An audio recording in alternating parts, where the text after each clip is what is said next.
This is the first time we've had a mayor on the show. At this point, we experienced one of the lowest crime rates in all of Miami-Dade County. Joining us is Karen Cunningham, the longtime mayor of Palmetto Bay, who since her election in 2018 has guided the Village of Parks through major advances in education, resilience, and civic engagement. A former first-grade teacher and community activist, she led initiatives like the Safe Schools program, the village's flood insurance discount program, and expanded park acquisitions, all while keeping the door open to residents' voices.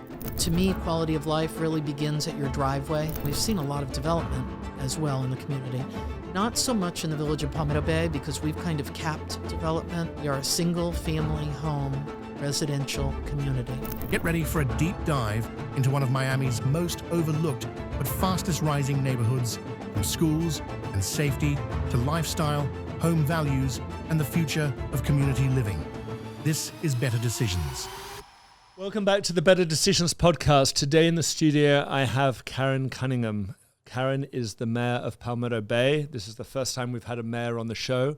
And I think probably the reason that we've decided to do this podcast today is to talk about, starting off with Palmetto Bay, some of the lesser known neighborhoods in Miami, but neighborhoods that nevertheless really warrant, I guess, a conversation, attention, and a little bit of a spotlight away from some of the obvious known Coconut Grove, Coral Gables, Pinecrest types of neighborhood. Karen, welcome. Thank you. I love it. I love that I'm the first mayor. I don't think I'm going to be the last. No, probably not. So you're going to set the bar really, really high on this. Karen, just for the audience, just let everyone know, like, how long have you been mayor and what you do there in the city, what your role is, and then we'll kind of get into a little bit of the story on Palmetto Bay. Sure. So I've been serving the residents of the Village of Palmetto Bay for 11 years now. I have 1 year left in my term of service. I became councilwoman in 2014, and then now am serving my second consecutive term as the proud mayor of the Village of Palmetto Bay. And for me, my biggest investment is the home that I'm living in. And I would say that that's probably true for 80 or 90% of the folks that are homeowners in the Village of Palmetto Bay. And what we've seen happen over the course of the last few years has been really nothing short of remarkable in terms of home values. So I'm hoping that it feels like the policy we've created, the environment that we've created in the village is not only putting the Village of Palmetto Bay on the map, but also increasing people's home values and protecting their investments in our village. I love the fact that you call it a village. I mean, it is a village, but it sounds very intimate, and it gives obviously the resonant noise of community. And I think often when we think of Miami, it's such a big place and it's so fast moving that we don't feel the village vibe sometimes, or imagine that we're going to feel the village vibe down here in Miami. And it's nice to hear that. So with Palmetto Bay as a village, and again, you said that 90% of the people who are living in the village, it's their home, it's their primary home, it's where they're raising their families and they're living their years in and around the village.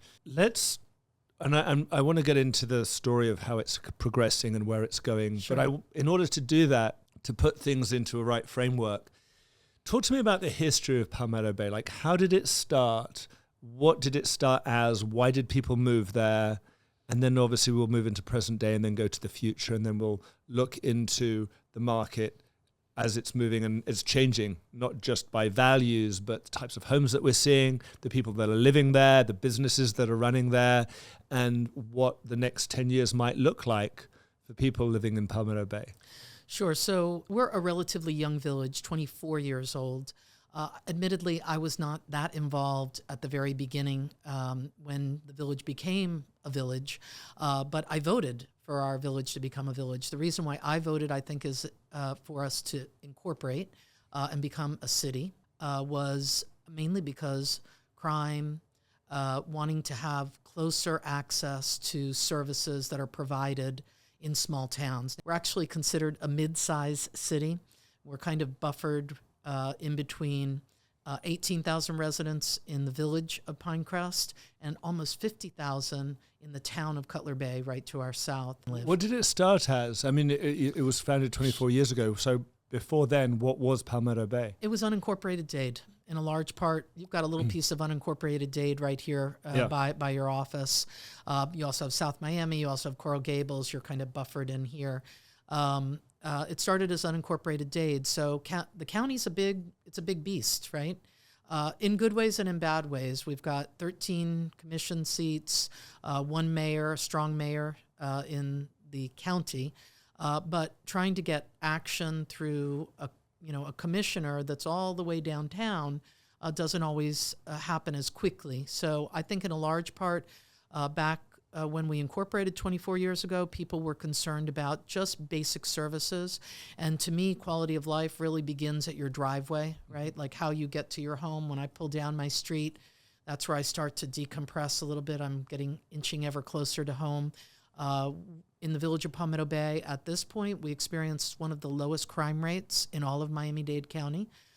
We have contracted services through Miami-Dade County, but we have our own Palmetto Bay, Miami-Dade Sheriff's Office, Police Department, and they're super engaged in keeping crime low. So I think large part of it had to do with the services people want to see, and then just making sure that you're safe living in the community that you're living in. So Palmetto Bay has its own police force.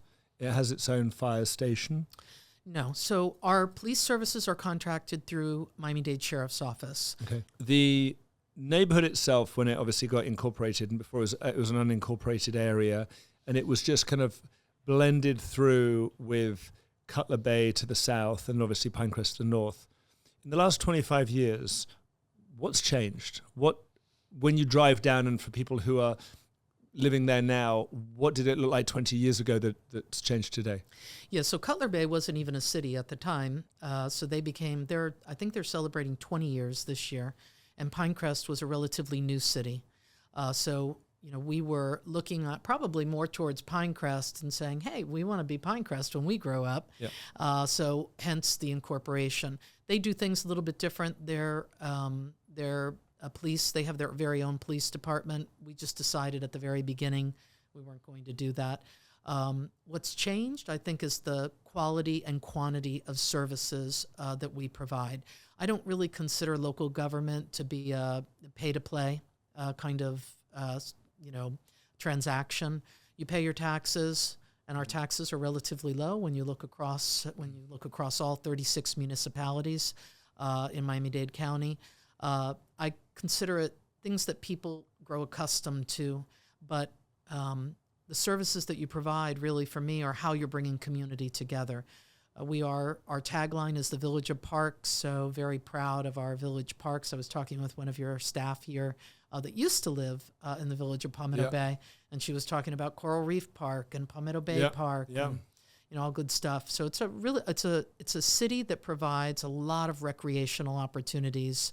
I know you mentioned earlier. I would take my daughter to Coral Reef Park every single Saturday for her to play soccer, and that park is impressive. I mean, there's the canal running through it. Sure. And I think they've got to have somewhere around 10 to 12 soccer fields, maybe more. I mean, just it seems a lot. And then there's pickleball I see going on. There's baseball over there. It's just like an entire school. It's like the school ecosystem.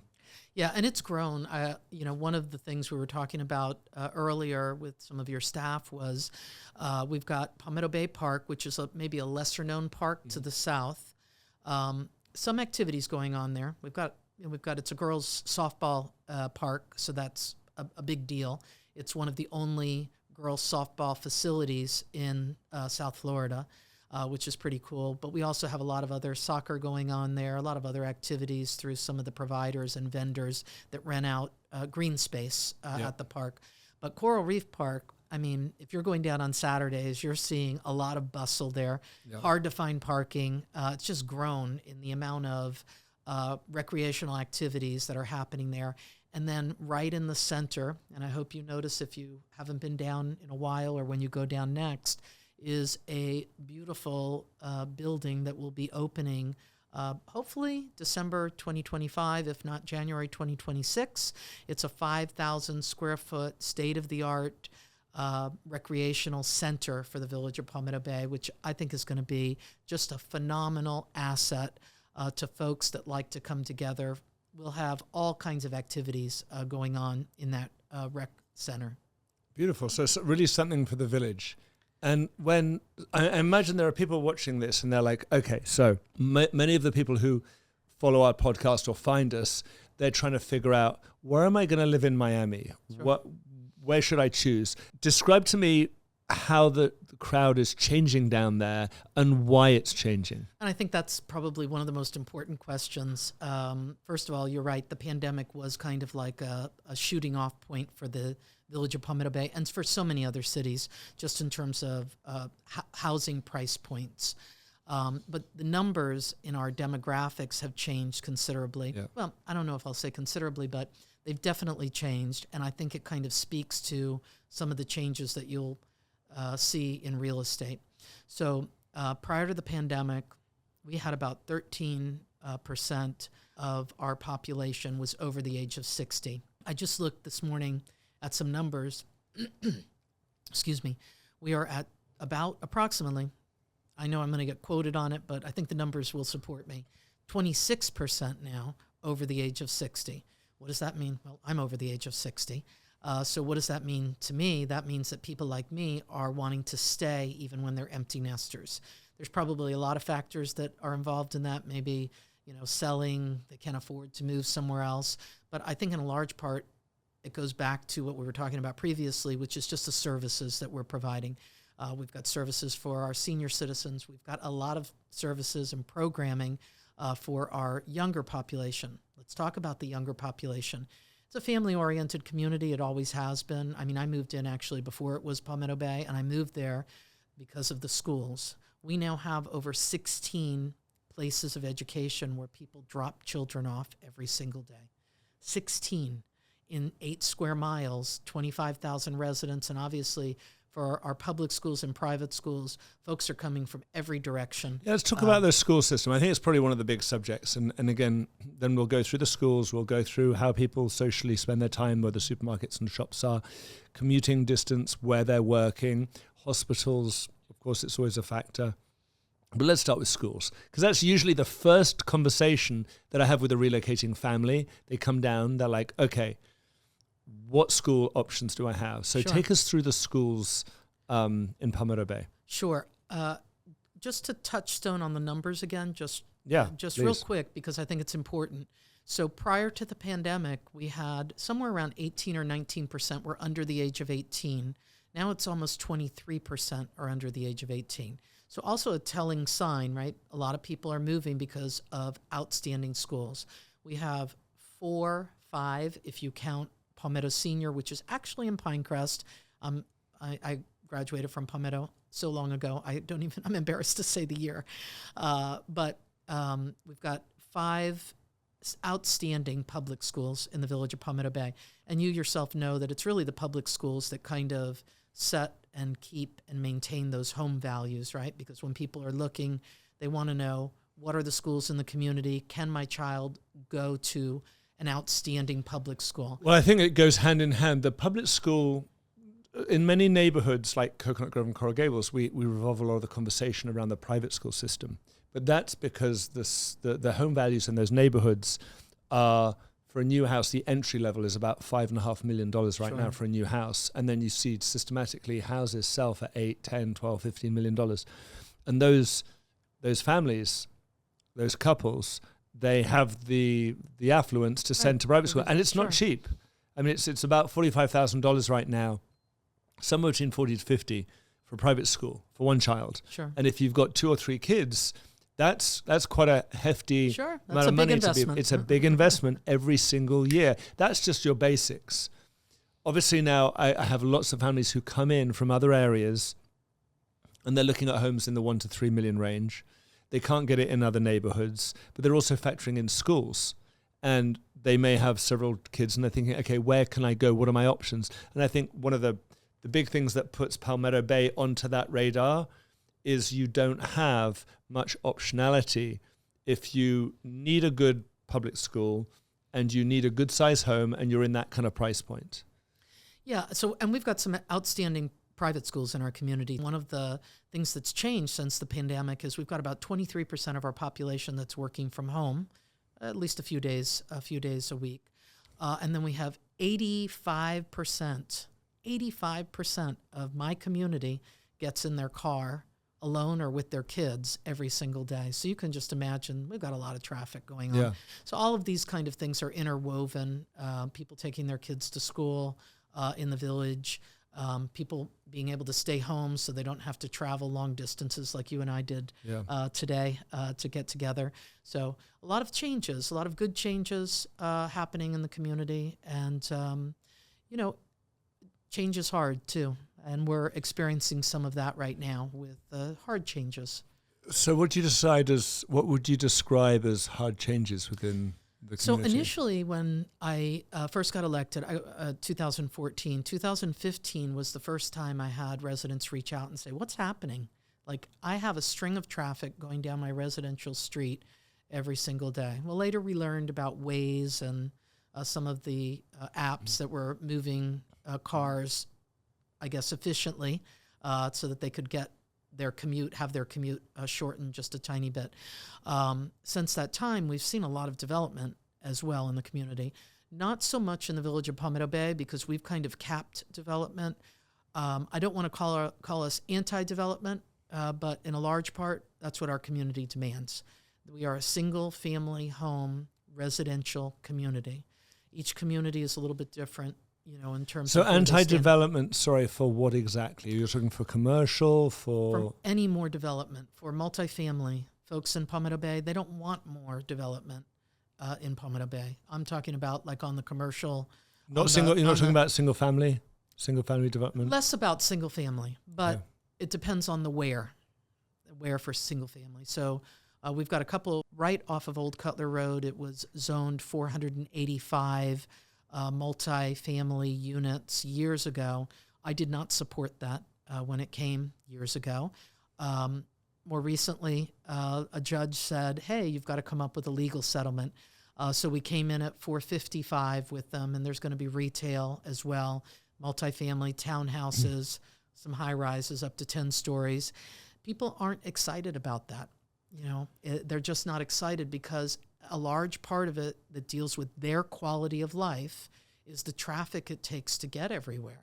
Not everybody has the luxury of being able to work from home or work close to home. If you do, that's awesome. But even getting through my community can take, I have families that live in the 170s that take their child to Westminster 152. Mm-hmm. We're talking blocks, essentially.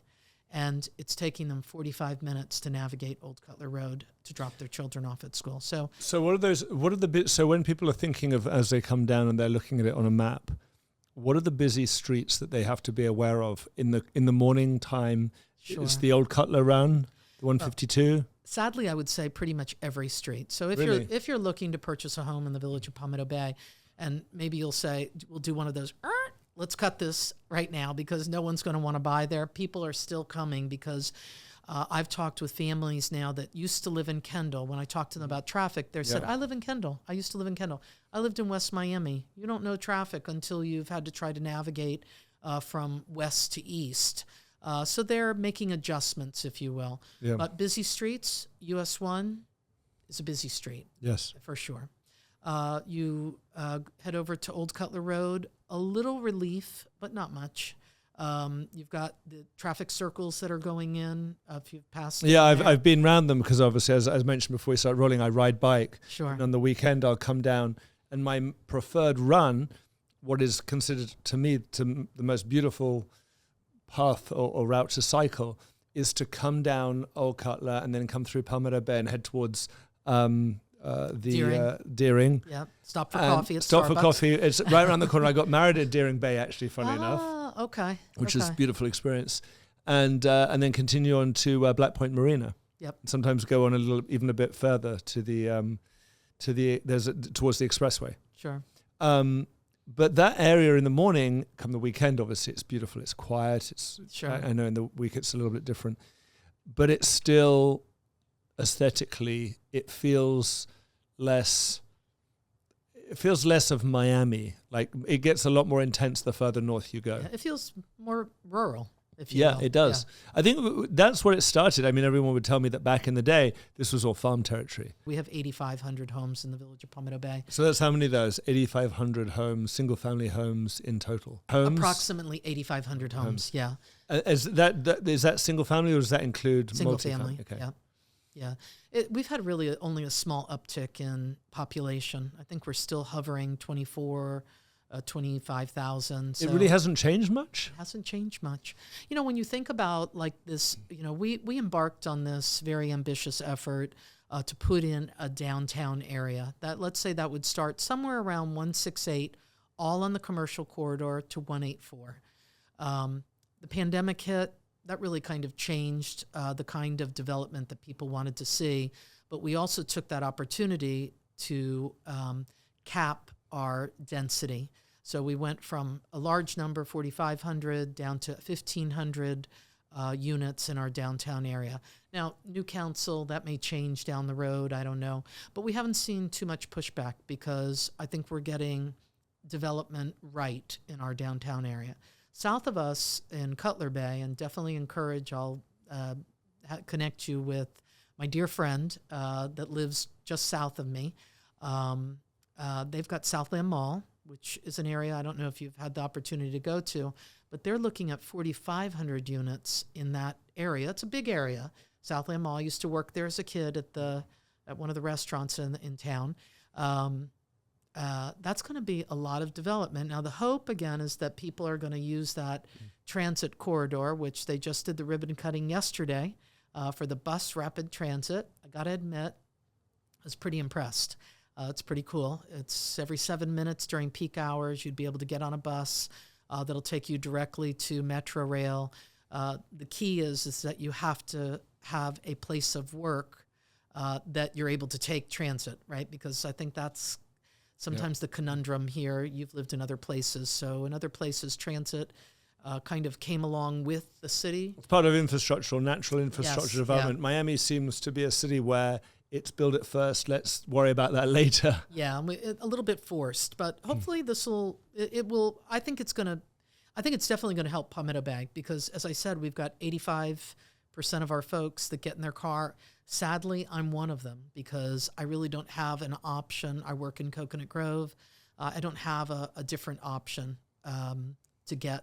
It would be a lot of seats for me to use transit to get to my place of work. So how long, I'm thinking about, again, the demographic and trying to reverse engineer the profile of the people who live in the village. So those people who might watch this video, this podcast would say, that's me. I can relate to that.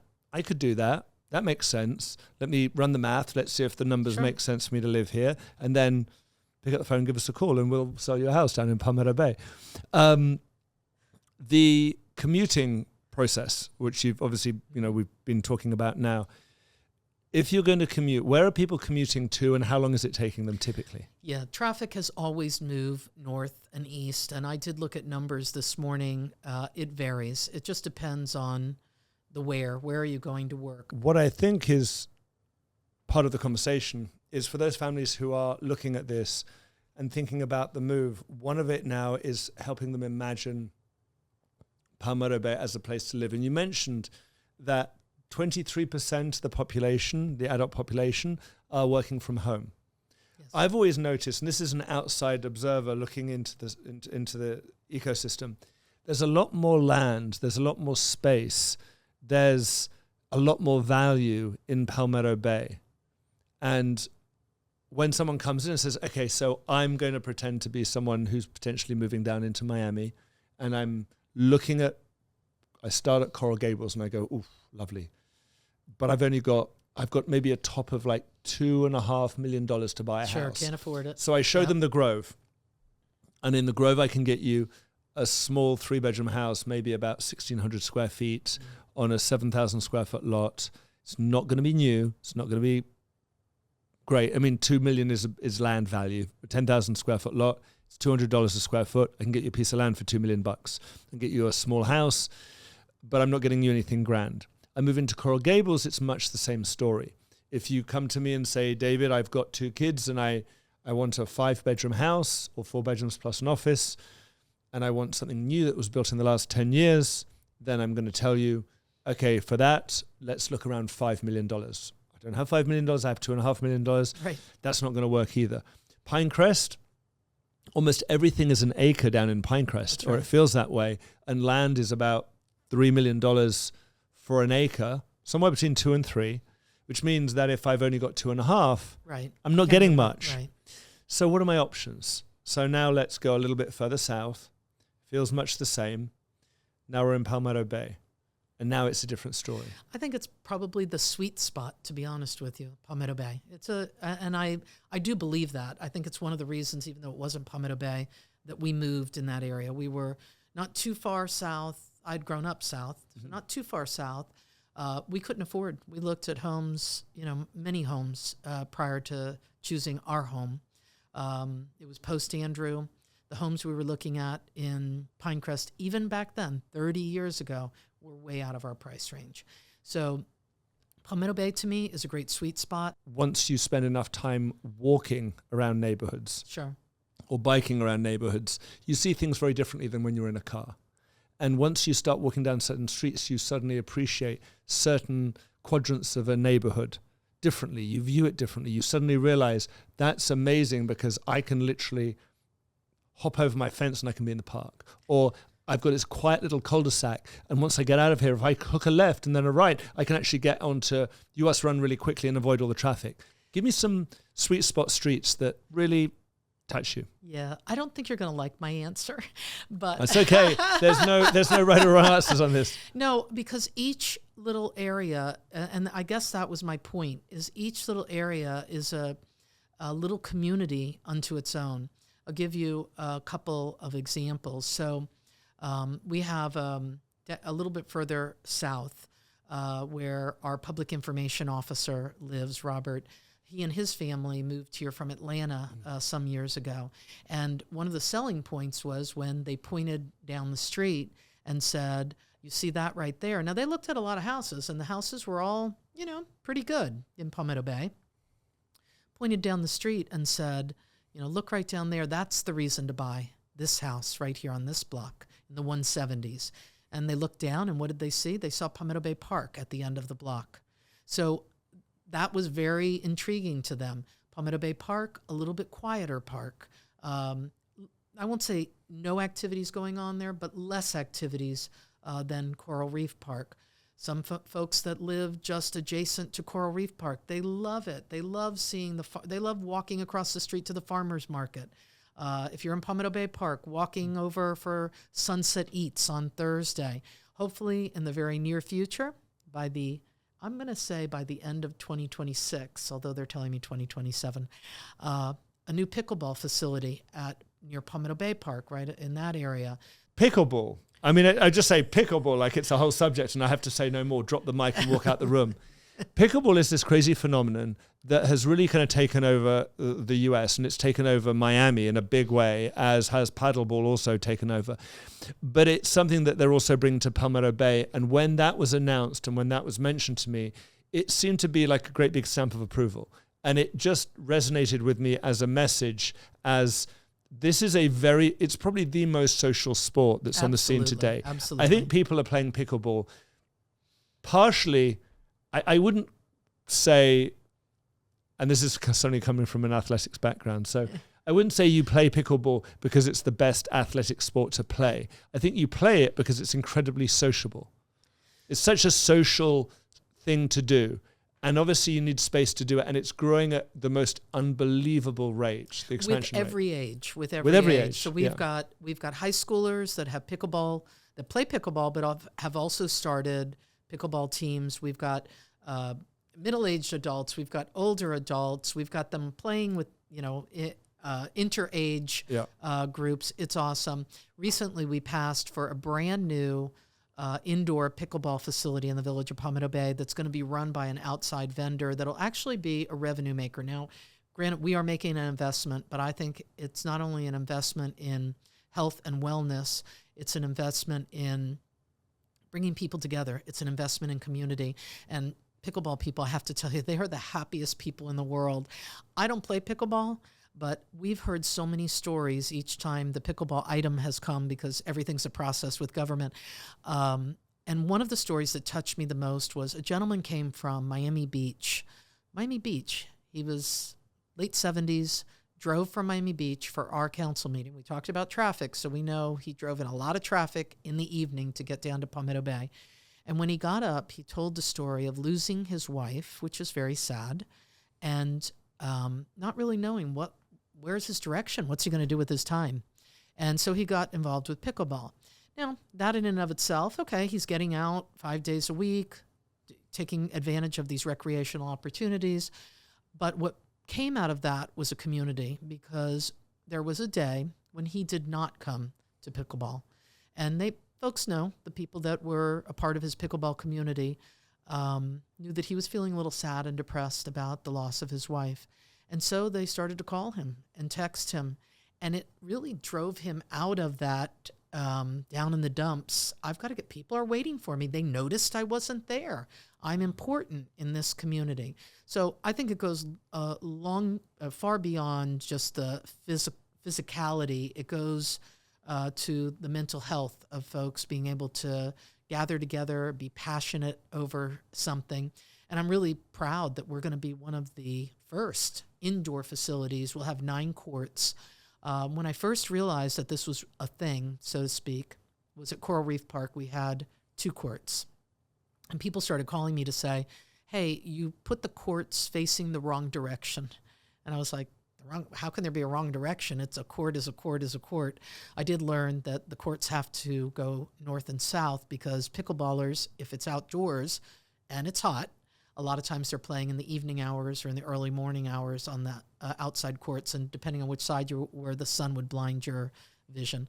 I'm not the most athletic person, so I wouldn't have even thought of that. And then when we announced this, and I saw we did a little video on it, the number of shares and likes on social media, I was like, wow, this is not only going to be a big deal for Palmetto Bay, it's going to be a regional big deal. I think it's a phenomenal indication of social sensibilities when you have a community that comes together and decides to do something like that, because it does more suggest than anything that you're doing this because you want to bring people together. And I think that that's what people really feel. And I think that story is a beautiful one of making people feel included. And when you're an outsider and you're coming into a new area, and again, it's happening, we see it every day, people are fundamentally outsiders moving into a new system. It's very important to feel that and have that opportunity to be included. Because it's hard to find. I have to say, you all have taken a very unique position in the sale of homes or condominiums. And that's really obvious to me today in just having this hour-long conversation that will be shrunk to 20 minutes, I guess, or 10 minutes, I don't know.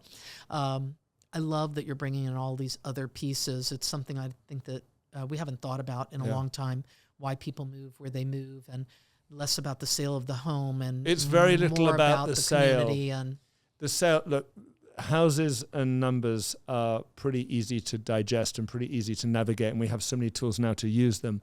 I think a lot of it is when you're with a particular client, and again, we take a lot of pride in doing this, is really helping them get the dream life that they want. And I don't mean like the dream life where, you know, it's a fantasy, a very real life, so that they know that how they want to live their life can be achieved. And it's our job to help them navigate that. And I think sometimes, you know, there's a saying, you don't know what you don't know. There's a lot of things, there's a lot of activities, there's a lot of elements socially that you value when you buy a property. And some of them you don't even know about it. You're not even aware until you realize this means a lot in my life. I value, and again, as I get older, there are things I value now so much more. I went out for a walk with my wife yesterday with the dog, and it was a beautiful evening. The sun was going down over the back of the trees, living in Ponce Davis. And you took pictures, I'm sure. Actually, I didn't. I left my phone at home. Oh, that's great. I left my phone at home, and I stayed in the moment, and I appreciated just the nature. Sure. And I think the one thing that we often sometimes take for granted, but I think we shouldn't, and I think it's important when we're conveying to people moving down here, is the incredible beauty and nature that we have in these neighborhoods. And Palmetto Bay has incredible nature.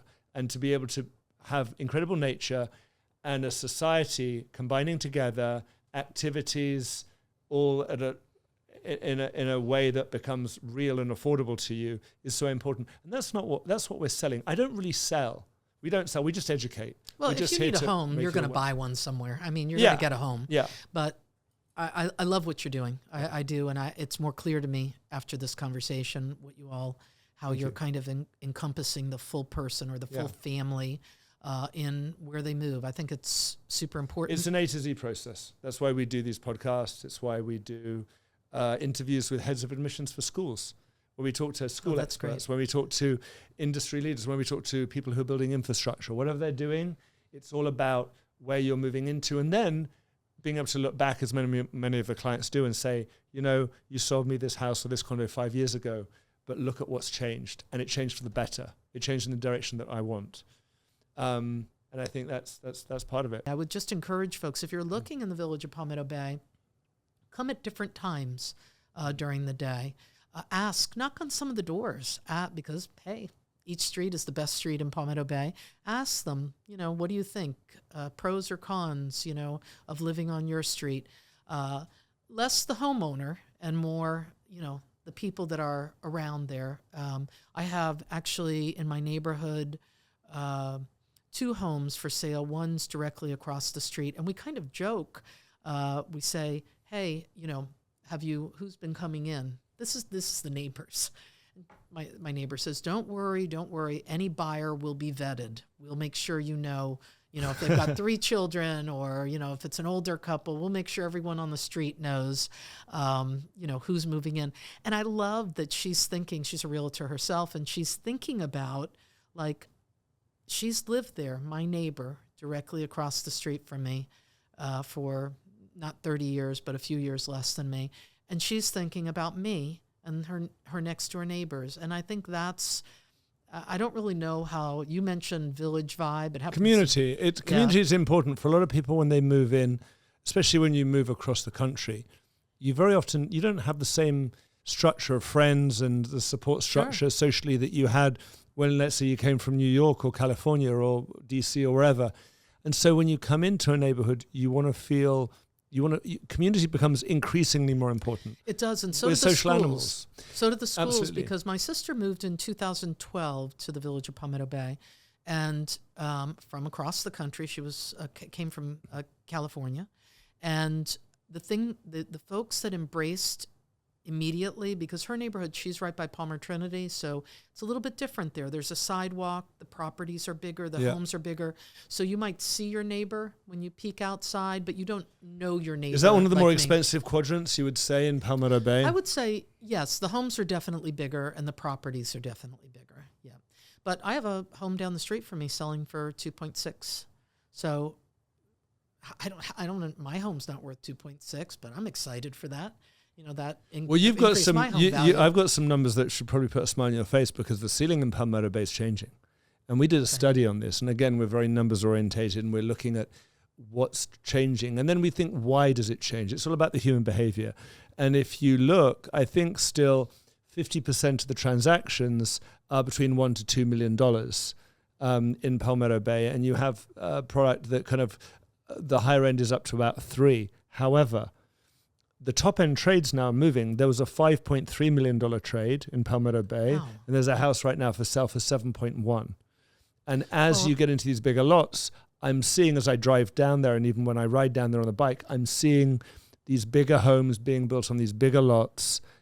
A lot of it's very the east side of the neighborhood. And you've passed, there was a big article in the newspaper on it, the $54 million bunker. Mm-hmm. That would be about 175, 174, an Old Cutler Road. Which is wild if you think about a product at that price point. That to me is mind-blowing. But it just sets the level, and I think often people, when they move into a neighborhood and they look at the ceiling of the market, they often would say, well, I'll pay up to so much. But when they see more and more expensive homes, the ceiling moves. And I think if you've got land available, and I think it fits the right lifestyle, and I've seen a lot of people within Miami say, I want to go somewhere a little quieter. And I feel Palmetto Bay is a little quieter. And if you are working from home and you can have a larger parcel of land, you can build a fantastic house. If you work from home and you're able to go down there and buy a large lot, say close to an acre, you can live like a king relative to what you might buy if you went half an hour up into the Grove. You would pay 3 times that price. And it all then comes down to what your lifestyle's like when you're down there. I agree. So I want to get into that day in the life. Let's paint a picture. Everyone, you can close your eyes and imagine what it would be like to live in Palmetto Bay. I'm trying to run through an ideal scenario. And having been down there, I think of several things. Getting up in the morning, taking the kids to school. Where do you get your coffee? What gym do you go to? What supermarket do you go to? What do you do socially? What are the things to give you that high quality of life? And are they available to you? And if they're not available to you now, will they be available to you in the future? Which is that next step where we're going. But for now, let's talk about the day in the life in Palmetto Bay. Sure. Walk me through it. Give me the perfect day. Perfect day for me would be, well, for any resident, I think, waking up a little bit later if you could. But let's say it's a weekday and you've got 2 kids and a dog. You're going to wake up. You're going to get the kids their breakfast. They're going to one of the local schools, whether it's a public or private school right in the neighborhood. Hopefully their commute to that school is a short 5, 10, 15 minutes away. Some folks will hop in their golf cart to take their children to school. We have a lot of golf carts in the Sounds community. nice. We have groups at a couple of the schools that it's called a bike bus. So they bike to school. Bike bus meaning it's like a lot of little fishes all put together. Caravan of cyclists. Of cyclists. Or they'll walk to school. In a large part, though, folks are still car-centric, hop in their cars, drop their kids off at school. If they're fortunate enough to be able to work from home, they'll probably stop at the local Starbucks, either if they're down south, 168. If they're a little bit over to the west, we have 148 ish for another Starbucks. There's some great local places just north of us in Pinecrest. You have Brewing Buddha. Give me the perfect day, and the perfect day involves having your breakfast done for you by someone else. So. Well, listen, I'm a creature of habit. I make the same breakfast every single morning. I do too. It involves an air fryer and a microwave, so make the same thing every day, and I love it. Then I don't have children at home. As someone in my age bracket, I still work, so I sit down at the computer for an hour, try and clear out that inbox, make sure I've got my calendar straightened out, and then I'll head out on my day. Some days it requires that I'm going to have to head into work. I'm fortunate enough that I can go in a little bit later, so maybe I miss the bulk of the traffic, not having to leave at 7 or 8 in the morning. For me, I can leave a little bit later, so it's going to be maybe a 40-minute drive into Coconut Grove. If I'm working from home, I'll take breaks. I'll go over to Coral Reef Park and go for a walk, or just do a 10-minute walk. My new thing is 3 10-minute walks during the day. As you get older, you won't understand it. No, I'm involved in a health and wellness project in Miami called The Well, and now they're all talking about rucking, which is like the new thing where you basically put a weighted vest on and go for a walk. Okay, well, I don't know about that. I just know about taking these 3 little mini walks a day. Same thing with lunch. I'll either make lunch at home. Sadly, sometimes if I'm at home, I'll order for. But you've got some good restaurants around, and again, I'm trying to imagine someone who might come in and they're looking at getting up in the morning, and I actually go down in that direction because of the Lifetime. There's a Lifetime gym which is located just across the way. And although it's not Palmetto Bay specifically at that level, it's all about what's around that area. Sure. And I think that's really key. We just opened a new bookstore in Palmetto Bay, Barnes & Noble at 136th Street.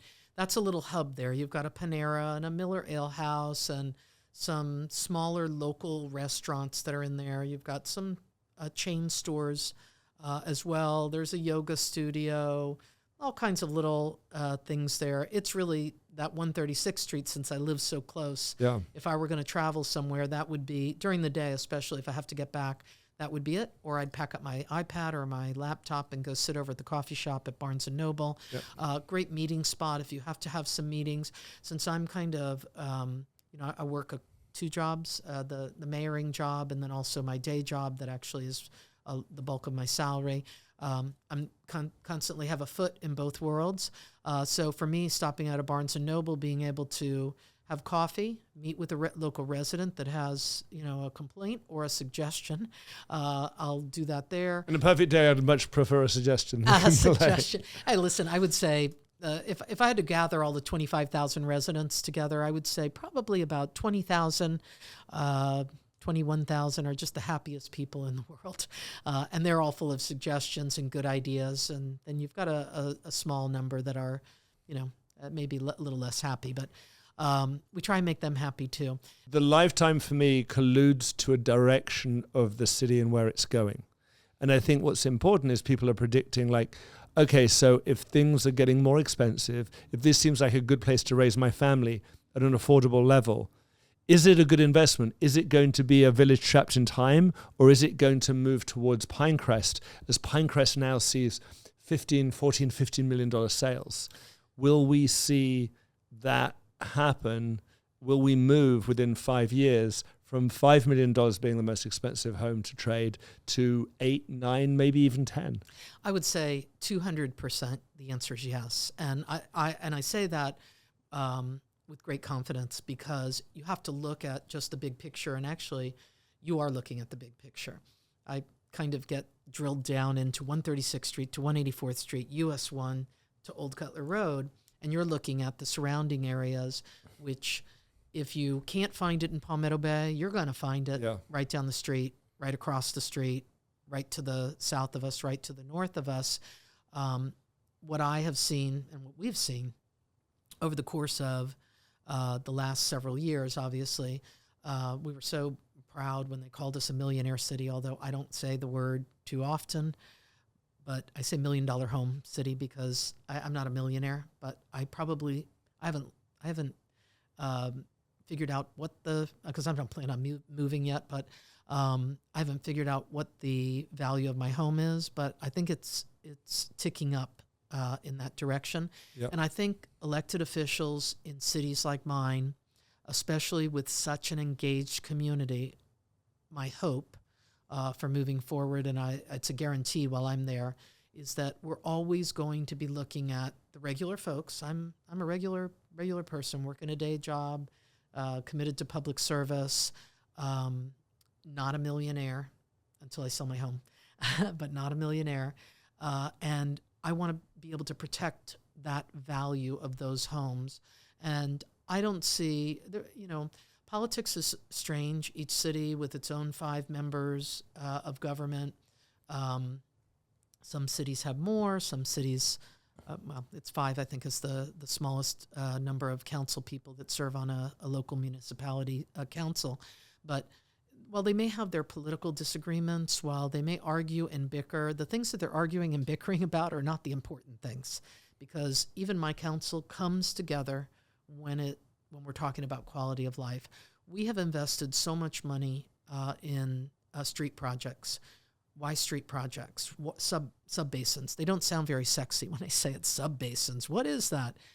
It's about making sure that our flood risk is low. What's the side benefit of that? I saved $1,700 on my flood insurance because we're spending a lot of time and resources focused on environment and sustainability. Now, what does that mean to the average homeowner? Well, when I became mayor 7 years ago, we had many streets that flooded in our community because of the investment, the monetary investment that not only we've made, but we've got great representation in Tallahassee matching our money. We've been able to put in, new plumbing essentially into our streets. That's important. You don't want to go out on a really rainy day, and let's face it, have we had some rain? I mean, this past week's been gorgeous. Yeah. But prior to that, we've had a very, very wet summer. I'm very fortunate to run a team that is structured with 15 territory managers, now 16 territory managers, all living and selling different markets. But nothing sells in a vacuum. Everything is part of a greater system. And once you start to understand the system, and in this case, the system revolves around optionality given price. if you have a budget, and we keep coming back to this, you can afford to live in certain neighborhoods depending on what you've got available to spend. When you look for your box of requirements, and again, that's why I wanted you to describe the day in the life of, the requirements are, can I get my kids to a good school? Number one. Number two, is my home where I live going to be a nice house for me to enjoy? Many people are coming from other parts of the country and they have a $2 million home, which is beautiful. They come to Miami and they're like, oh my God, I cannot get a nice house for this money.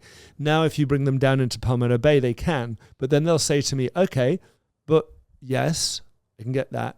But why would I live there? What is there in the options? And that day in the life is, in my mind, you can get up in the morning, get the kids to school. You can go to a local coffee place. You've got a nice supermarket to shop at. You've got great gyms and places, socially speaking, to go. And that's, health clubs are becoming the center of our life outside of, kids and family. It seems like that's where everyone seems to be aggregating.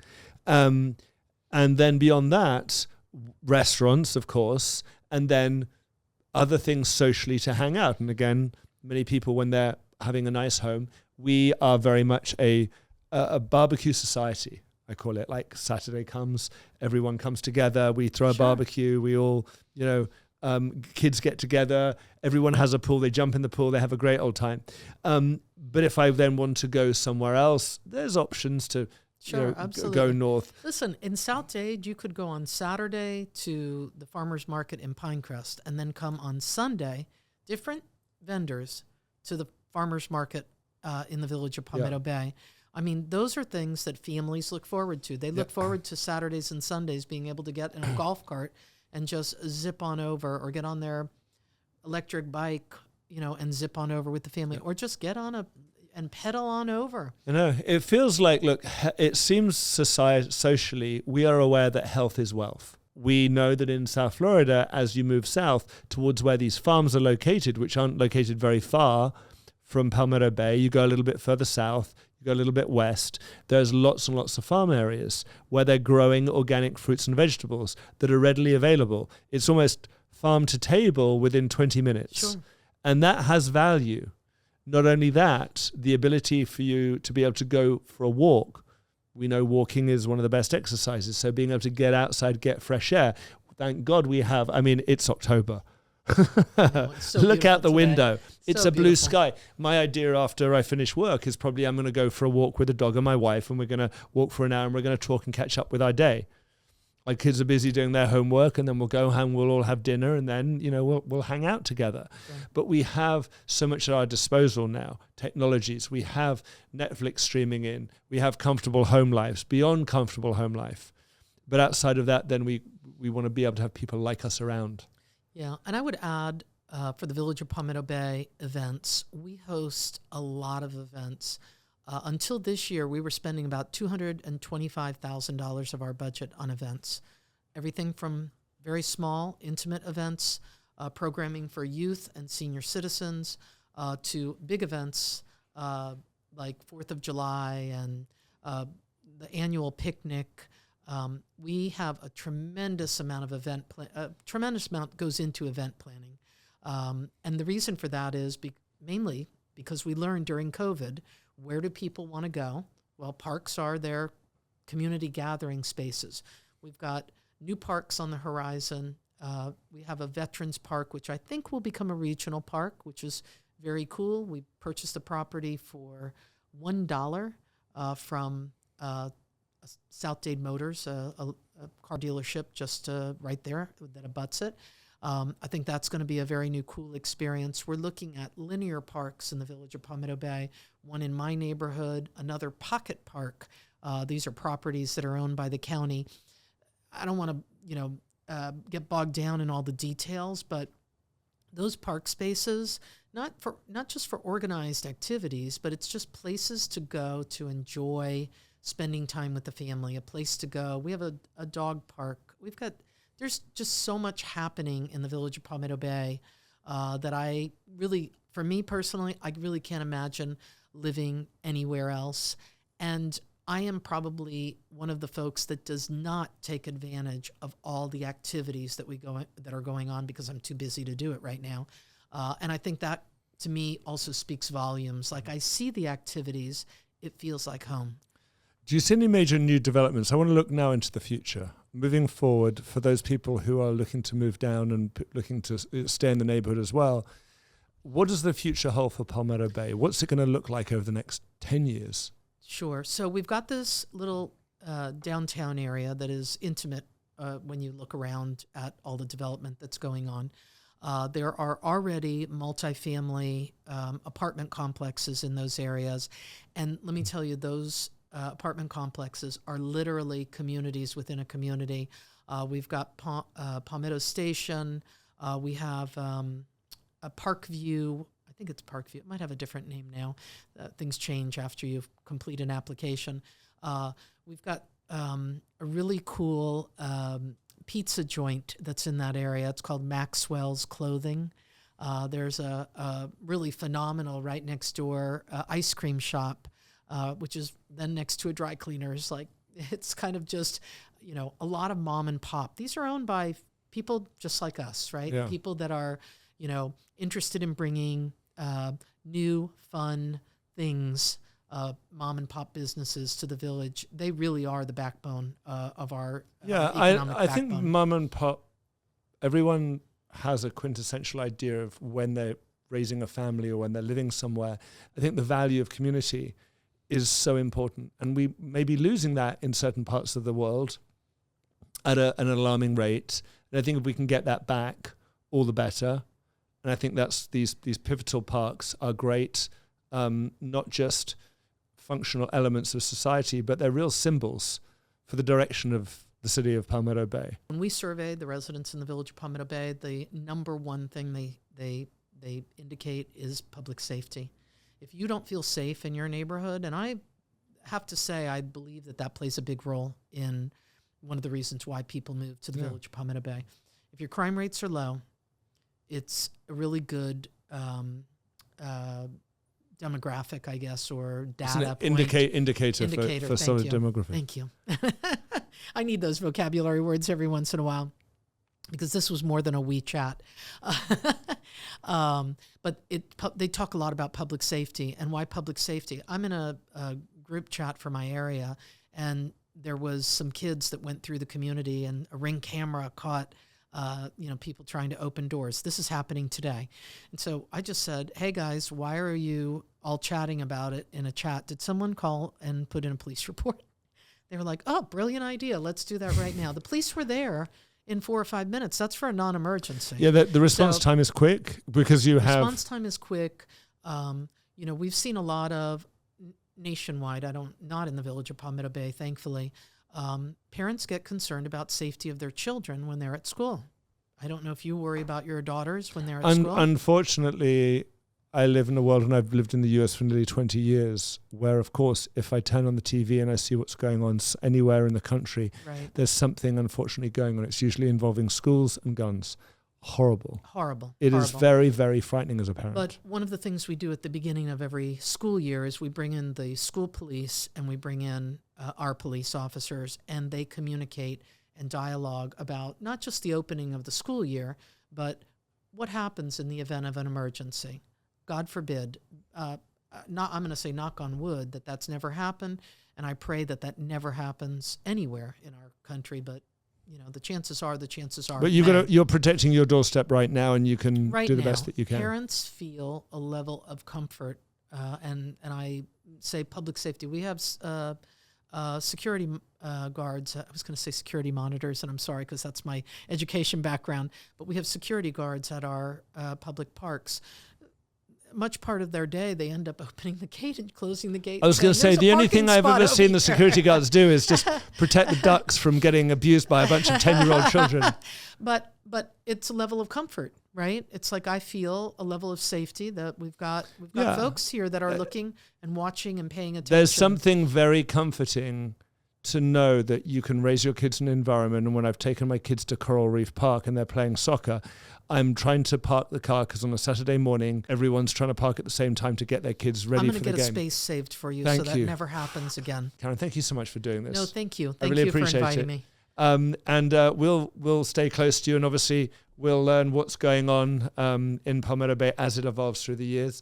Thank you, everyone, for watching. If you have questions about this neighborhood or any other neighborhood, or if you'd like us to look into another neighborhood for you, we'll happily do so.